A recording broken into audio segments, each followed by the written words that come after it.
Hello everybody, welcome back to the YouTube channel. Welcome to my review of the 500 commercials at Daytona. The NASCAR commercial season opener. What else? I'm riffing here, I need to be creative. I don't know. All I know is I saw a mini commercial. The average was 8 a lap. 8 per lap. 8 commercials per lap. Why? You know, NASCAR has a big problem. NASCAR's problem is there's too much bullshit. Just bullshit in general. Alright, we're talking all kinds of stuff. Whether that's, stages, overtime. Like, what is it? I think David Land said it best. We want to watch the Daytona 500, not the Daytona 530. Like, it's so dumb. It's so dumb. 530 miles. And we're wondering why people are running out of gas. Dude, you gotta be kidding me. Like, these guys will have the perfect strategy every race and then get cut by the 8 overtimes. Like, what? Like, what are we doing? You know, I watched every Speed Weeks race. Flag to flag, lap to lap. The only race I missed was the last half of the Xfinity race, but even then, I did see the Sam Mayer wreck, which I think makes up for it. We need to talk about this, right? Let's start out with the ARCA race. ARCA race was pretty good. Alright, generic ARCA race. Thankfully, no one was killed. I can't believe I have to say that, but thankfully no one flipped, died, or was ejected from their race car. That is honestly a miracle for the ARCA 200. Genuinely, I can't believe it. I really can't. Because every year, there's always some demonstrably bad wreck. Like, horrendous. We're talking just, like, the worst thing ever known to man kind of wreck. Like, it's always bad. Every time. If you go to any kind of ARCA crash compilation, 75% of it's the ARCA 200. Like, 75%. Oh, God. Man. Let's get to the truck race. Because I really don't remember anything about the ARCA race other than one hard hit.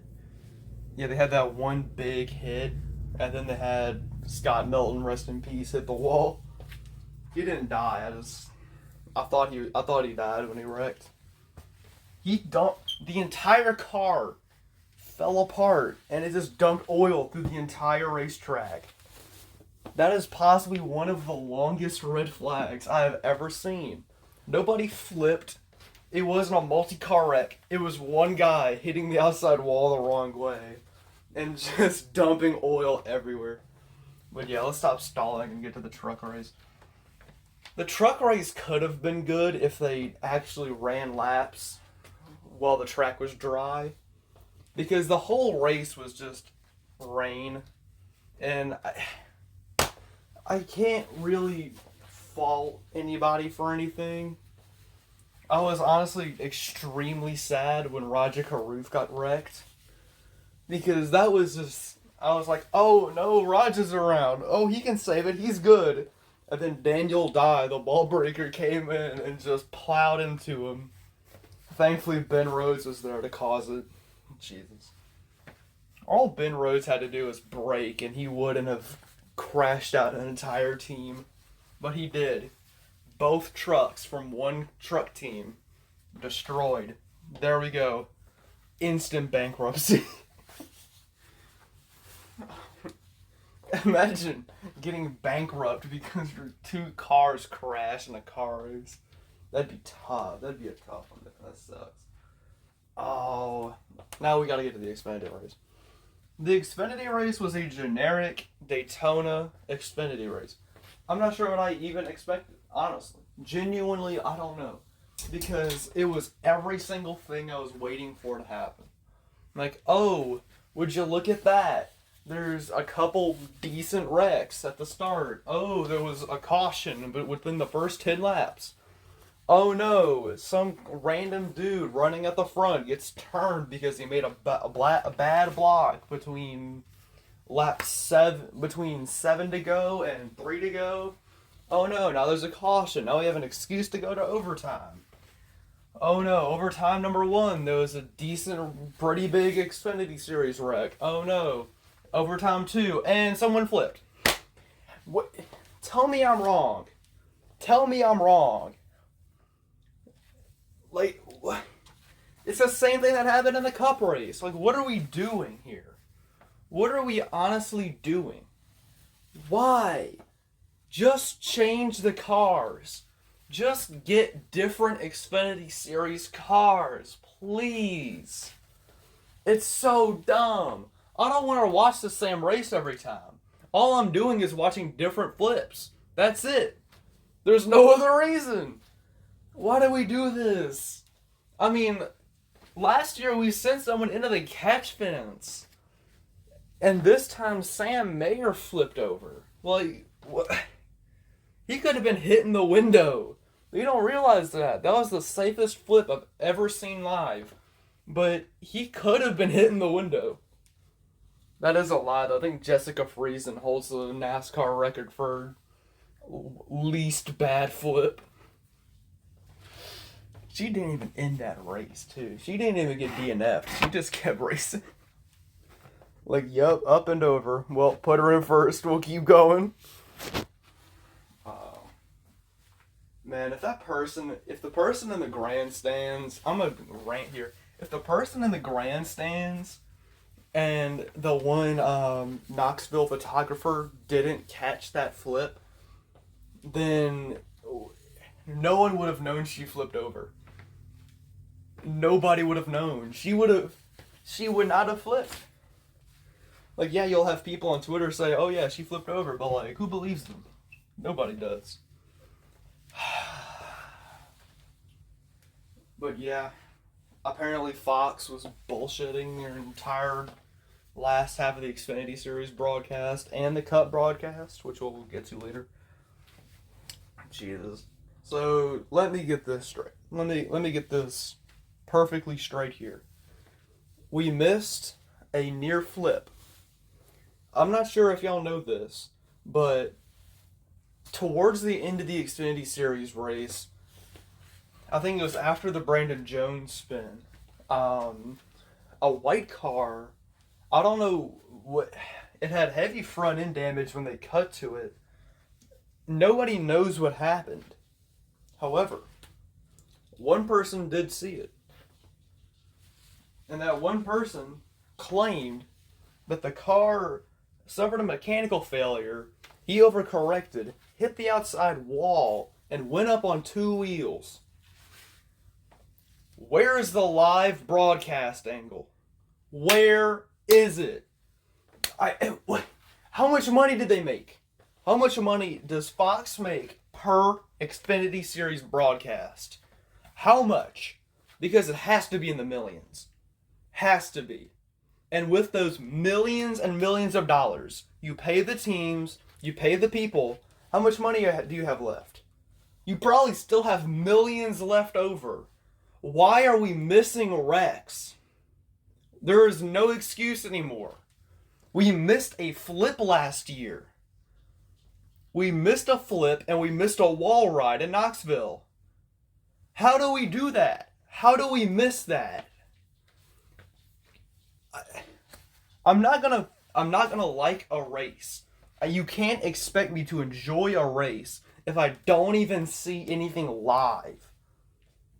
Imagine during the Xfinity Series broadcast at Daytona last year. Imagine, right? They're showing the battle of the lead, right? AJ Allmendinger and who else? Austin Hill. Dinger and Hill side by side battling for the lead. The camera zooms in and boom, caution is out. Oh no. And then, oh no. What happened to the engine and the back axle of the 31 car?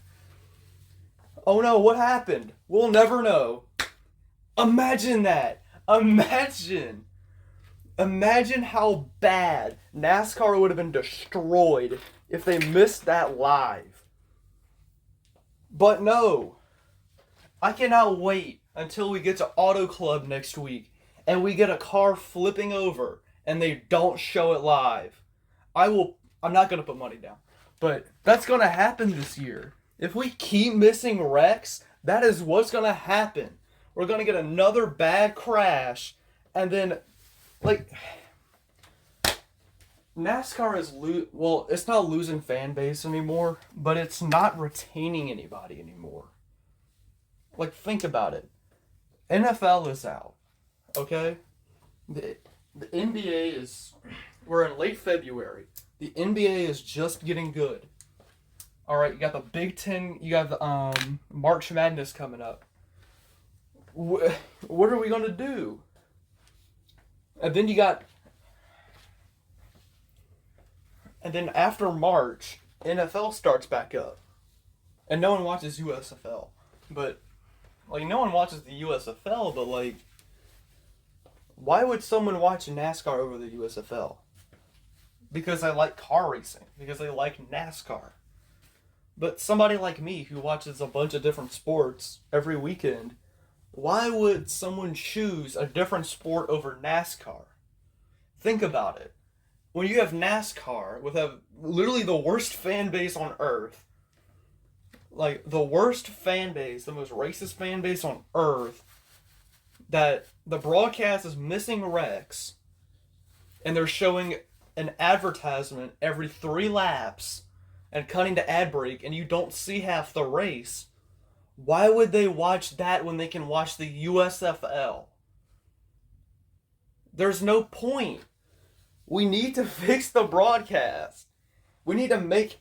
It doesn't matter what the product on track is, because people will watch it regardless. But some random guy who watched in '06, they're an adult now. They have a TV. They can do whatever they want now. Why would they watch NASCAR? Like, let's say they tried to watch the Daytona 500 this year. They haven't really been following the sport at all. They may know a few names from back in the day. I mean, like, why? Like, they will... I'm back. I lost my train of thought. They're coming back to NASCAR, and they see this broadcast of the Daytona 500. Daytona 530, my bad. And they see this broadcast, and they think, wow, Kyle Busch. I remember that dude. He's about to win the Daytona 500. Nope, overtime. What? Oh, and they're back at ad break. Timu. I'm going to shoot myself in the head if I see that ad again. Why?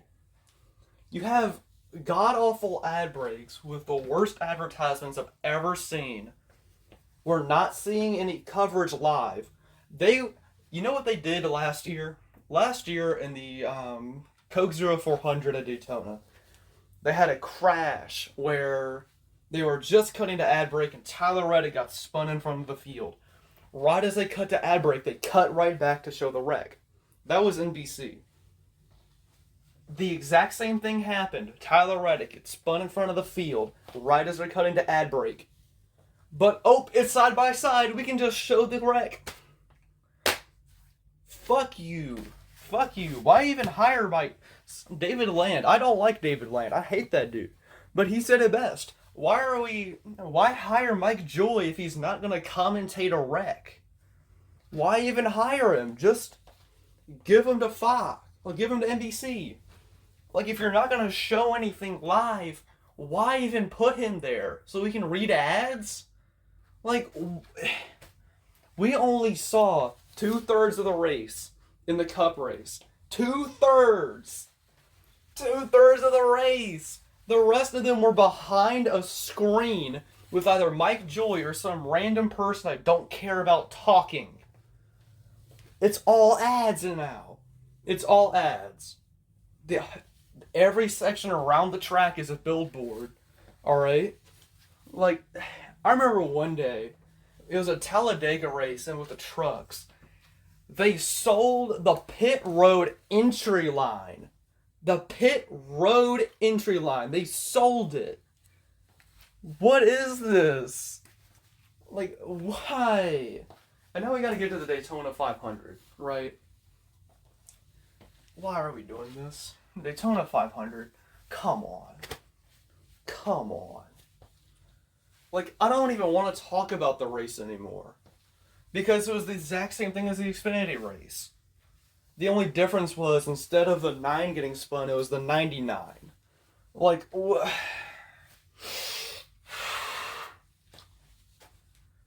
there's no point in watching the Daytona 500 anymore if it's just going to go to overtime and there's going to be 2 big ones. Like, here's the way I see it, right? We could have ended the race. They didn't even need to throw a caution for the 99 spinning. Like, I hate that. They spin off a turn 4. No one's going to hit them. They're out in the middle of nowhere. The car's pointing straight. It's going 80 miles an hour directly to pit road. Why throw the caution? So we can get an overtime. That's the only reason why they did it. I think David Land, back at David Land, he was saying this in his YouTube video where it was like they had their finger on the button right as the 99 started getting sideways. The caution came out. He didn't even hit the double yellow line before the caution came out. Like, I like it that NASCAR is actually listening to fans and throwing the caution sooner, but it's a spin off of turn 4. We've seen this wreck like 18 different times in the past 5 years. What bad thing has happened? Like, I don't get it. Please make it make sense. Why are we doing this? Why? I'm going to be honest. I enjoy watching NASCAR because I enjoy watching auto racing. And in my opinion, NASCAR has the most entertaining car racing on earth. That's my opinion. But if my option is to watch an IndyCar race, a NASCAR race, or an F1 race, NASCAR is coming in last. I'm sorry. I've invested too much time into this series for it to just be bullshit the entire way. I'm tired of it. I did it last year. And I'm not doing it this year. I'm not. If I miss a cup race, I miss a cup race. Alright? And IndyCar is slowly having this problem too, where it's just, you know what? No. IndyCar's running away from this problem. IndyCar sees what NASCAR's doing and they're changing. You saw the Indy 500 last year? Indy 500 last year had just as many ad breaks as the Cup race this year. Just as many ad breaks. However, you know what they did? They did this crazy, amazing thing where instead of cutting to a full screen ad, they cut it to a side-by-side ad. There were only 2 side-by-sides I saw in the Cup race. 2! It's why? Like, oh, well, that's what the advertisers wanted, so we gotta do what they... No, we fucking don't. Why don't we do more to make money? Why don't we get cheaper cars? Why don't we, cost cut instead of doing this? It's so dumb. It's so dumb. Jesus, I'm tired of this. What I was amazed, and I need to talk about this too. Whenever I was watching the Cup race, right? Ricky Stenhouse won. He's doing pull-ups on the catch fence. He's about to fall. I've seen that before. Just Helio Castroneves ripoff. He's doing pull-ups on the catch fence, and I have to manually go through Twitter. I have to go to Brad Keselowski's Twitter page. I have to go to Kyle Larson's Twitter page just to make sure they're not dead. Because they had some nasty wrecks at the end of that race. Austin Dillon gets turned sideways. I thought he flips. Nope. We cut to an angle that is completely clouded in smoke and we can't see anything. Thankfully, Fox is there. Why have an aerial shot if you're not going to show the crash that's happening for 5th? They're half a second apart. They're literally like, how long? They were what? Maybe a football field apart? At Daytona, that's nothing. At Daytona, they might as well be 8 feet. Alright? And we missed the crash. We missed it. Because why don't we show the leaders? I mean, we're going to overtime. We're going to see what they're going to do anyway. Like, I don't watch NASCAR for the crashes, but it is a main part of the sport. We like watching car racing, but we don't want to just see the car racing. Show us something different. This car has safety problems, and we've gone through that. They did something to the back clip, which I guess makes it to where the entire car will fold up if you back it in too hard. But Michael McDowell's car didn't fold whenever he backed it into the wall. I don't know if y'all saw that. He hit the wall and it looked the exact same as last year. Like, I get if Kurt Busch's crash, like, I get Kurt Busch's wreck was like 210 G's last year. I guess it'll be 205 this year. Like, the car's still dog shit. Like, there was a turn 3 camera angle of Kyle Busch's dual wreck where he goes up and hits the wall, and you can see his head snap forward about half the distance to the steering wheel. Why? It's a damn shame. We're going to kill somebody. I hate saying this out loud, but if we ever go back to the Brickyard, like the legit Indianapolis circuit and not the bullshit fucking crash fest that is the road course, we're gonna flip a car on the road course this year. All right, I'm calling it anyway. But if you have one of those like Sebastian Bourdais type hits in a NASCAR Cup car at Indy, where the car just goes straight into the wall like Michael McDowell's 07 Texas qualifying rig, it's gonna break the Hans device. I'm saying it. Like, the lighter hits are harder and the harder hits are lighter. That's a good thing, but we need to fix something about these cars, okay? We really do. I don't know if that means we need to soften up the passenger side much more, or if, like, we need to cut bars at the passenger side. I'm calling it. We just need to start cutting stuff out of that side because we don't need it. Cody Ware almost died because, God forbid, there's a fucking, like, God forbid the headrest has to be 10 feet wide for your helmet to have a decent amount of squish. So, your brain doesn't fucking bounce around like your skull like a fucking ping pong ball in a blender. Like, why? Jesus. The sport fucking sucks, dude. This shit sucks. Anyway, I'm done ranting. This has been Lucas Stroman. Like and subscribe if you've made it 23 minutes of listening to this bullshit. Lucas Stroman signing out.